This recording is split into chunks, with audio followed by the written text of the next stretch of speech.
عبادت کے لیے آسان کرنے کے لیے 4 عبادات دی گئی۔ نمبر 1 نماز صلاۃ،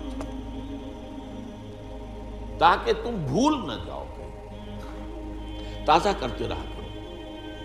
آپ کو معلوم ہے نماز میں ہر رکعت میں سورہ فاتحہ، اور سورہ فاتحہ کی مرکزی آیت کیا ہے؟ 7 آیتیں کل ہیں، مرکزی چوتھی آیت کیا ہے؟ ایاک نعبد و ایاک نستعین۔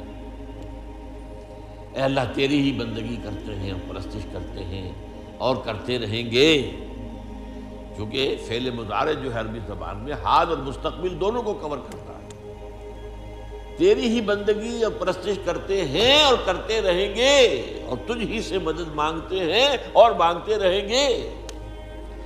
اس قول و قرار کو تازہ کرنا، تازہ کرنا، تازہ کرنا، 5 مرتبہ دن میں جو ہے اس کو دوبارہ تازہ کر لو، مبادہ بھول جاؤ۔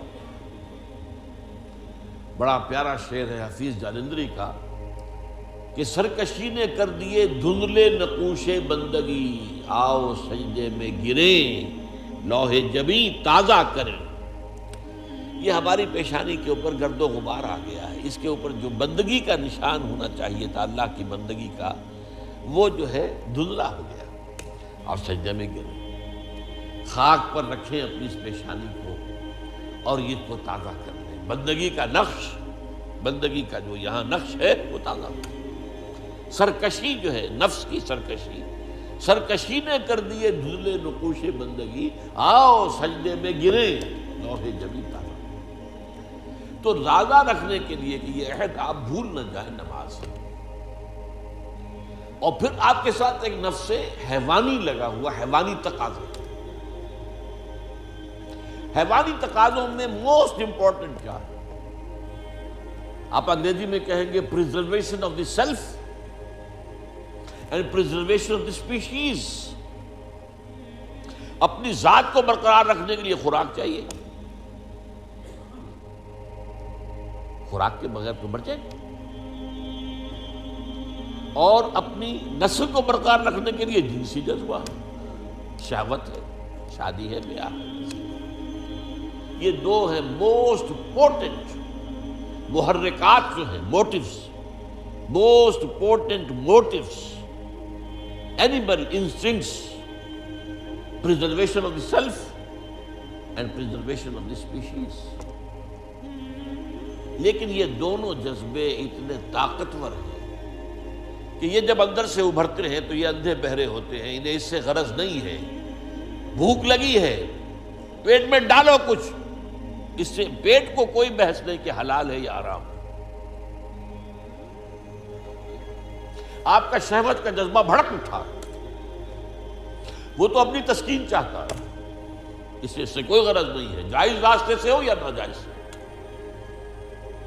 تو یہ جو خود سر گھوڑا ہے، یوں سمجھیے کہ ہمارا یہ جو حیوانی وجود ہے یہ گھوڑے کے مانند ہے، اور ہمارا روحانی وجود جو ہے، جو حقیقی وجود ہے، وہ اس پر سوار ہے۔ اگر گھوڑا منہ ہے اور سوار کمزور ہے تو وہ گھوڑا جو ہے، وہ جو سوار ہے، وہ گھوڑے کے رحم و کرم پر ہے، جہاں چاہے گا لے جا کے پٹک دے گا۔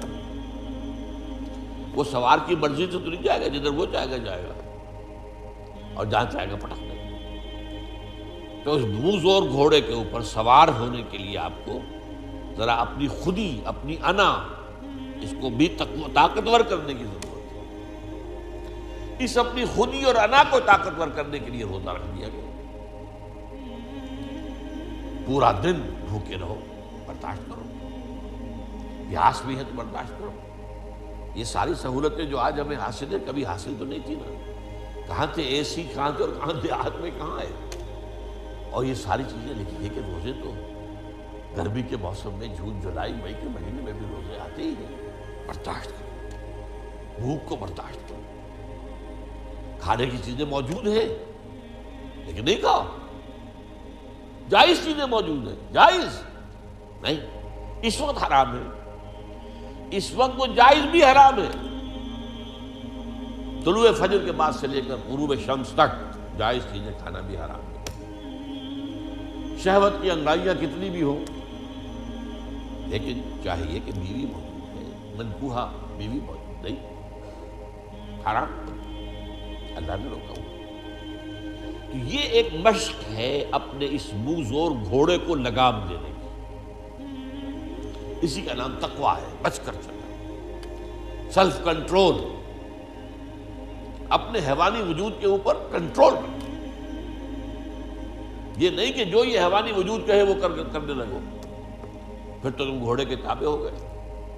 پھر وہی کہوں گا، گھوڑا پھر آپ کو جس کھائی میں چاہے گا گرائے گا۔ تیسرے یہ کہ انسان میں مال کی محبت جو ہے، وَإِنَّهُ لِحُبِّ الْخَيْرِ لَشَدِيدٌ، محبت۔ دنیا میں زندگی بسر کرنے کے لیے ساز و سامان تو چاہیے نا، ساز و سامان پیسے سے آتا ہے، لہذا یہ بھی گویا کہ ہمارے اینیمل انسٹنکٹس میں سے ہے کہ کچھ مال و دولت، لیکن اس میں بھی انسان اندھا ہو جاتا ہے، جمع کر رہا، مال اس کی محبت ہے، پھر اندھا ہو جاتا ہے، مال کی محبت میں یہ بھی نہیں دیکھتا کہ کیا حلال ہے کیا حرام ہے۔ مال آنا چاہیے چاہے حرام سے آئے، اس کو روکنے کے لیے زکوٰۃ دو، خرچ کرو، دینے کی عادت ڈالو، دو، اللہ کی راہ میں دو، اتنا تو کم سے کم دینا ہی ہے، ہر حال دینا ہے، اس سے بھی زیادہ اور دو اور دو اور دو۔ عام لوگ سمجھتے ہیں صرف زکوٰۃ پر اکتفا نہیں، ان فی المال لحقا سوی الزکاۃ، حضور نے فرمایا تمہارے مالوں میں زکوٰۃ کے علاوہ بھی حق ہے، اس کو ہم کہتے ہیں صدقات نافلہ، مزید اور خفیہ دو، اور اس طور سے دو کہ داہنا ہاتھ جو کچھ دے رہا ہو تمہارے اپنے بائیں ہاتھ کو اس کی خبر نہ ہو، اس کا ڈھنڈورا مت پیٹو۔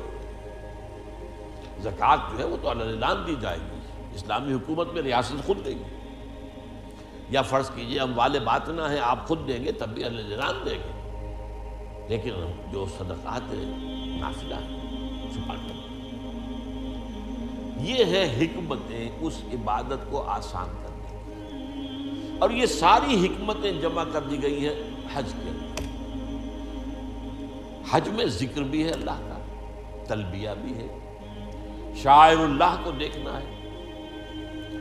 حج میں آپ کو معلوم بیت اللہ کو صرف دیکھنا بھی ثواب ہے، طواف کر رہے ہیں۔ پھر یہ جب احرام میں ہیں آپ تو پابندیاں بھی نفسیانی جو ہے، جو روزے والی پابندیاں بھی کچھ آ جاتی ہیں، تعلق زن و شوہر نہیں ہو سکتا، چاہے بیوی ساتھ ہے، احرام کے اندر ہے وہ تعلق حرام، پھر پیسہ بھی خرچ ہوتا ہے۔ تو تینوں حکمتیں وہ جامع ترین جو ہے سمجھیے کہ عبادت ہے، اسی لیے کہا گیا ہے کہ حج مبرور جو ہے وہ شے ہے، جو حج اللہ کے قبول ہو جائے وہ شے ہے کہ جس کے بعد انسان کے سابقہ زندگی کے سارے گناہ معاف ہو جاتے ہیں، اور وہ ایسے ہو جاتا ہے جیسے آج ہی اس کی ماں نے اسے جنا ہے، جیسے وہ آیا ہے بچہ معصوم ماں کے پیٹ سے، ایسے ہی وہ معصوم ہو جاتا ہے۔ لیکن وہ حج مبرور حلال کی کمائی سے حج کیا گیا، حرام سے نہیں، اور وہاں حج میں وہ ساری پابندیاں جو ہے بڑی عمدگی کے ساتھ اعلیٰ اسلوب کے ساتھ نباہی گئی، ولا رفث ولا فسوق ولا جدال فی الحج۔ اب یہ ہے اصل میں جو دو لفظوں کا فرق میں نے واضح کرنے کے لیے اتنی لمبی بات کی ہے، عبادت اور عبادات۔ لفظی طور پر تو عبادت کی جمع عبادات، نماز بھی عبادت، روزہ بھی عبادت، حج بھی عبادت، زکوٰۃ بھی عبادت، یہ سب عبادات۔ اصل عبادت کیا ہے؟ ہمہ تنگ، ہمہ وقت، ہمہ جہد اللہ کی اطاعت، اس کی انتہائی محبت کے جذبے سے سرشار ہو۔ تو عمارت یہ ہے، بنی الاسلام علی خمس، اس عمارت کی بنیاد ان 5 چیزوں پر ہے۔ یہ 5 چیزیں جو ہیں یہ در حقیقت کوئی عمارت نہیں ہے، جو میں نے شروع میں بات آپ سے عرض کی تھی کہ اس حدیث کے اندر جو کانٹے کا لفظ ہے، جو اہم ترین ہے بنیا، عمارت جو ہے وہ بنیاد کے اوپر اٹھائی گئی، عمارت اور ہے بنیاد اور ہے۔ ان کو ایک سمجھ لینا خلط مبحث ہے، یہی ہماری غلط فہمیوں کا، مغالطوں کا، گمراہیوں کا سبب بن گیا۔ ہم نے سمجھ لیا بس دین نام ان چیزوں کا، دین تو نام ہے بھائی اللہ کی پوری ہمہ تن ہمہ وقت ہمہ ذہن زندگی غلامی اس کی محبت سے سرشار ہو کر ہاں غلطی ہو جائے توبہ کر لو اللہ معاف کرے گا.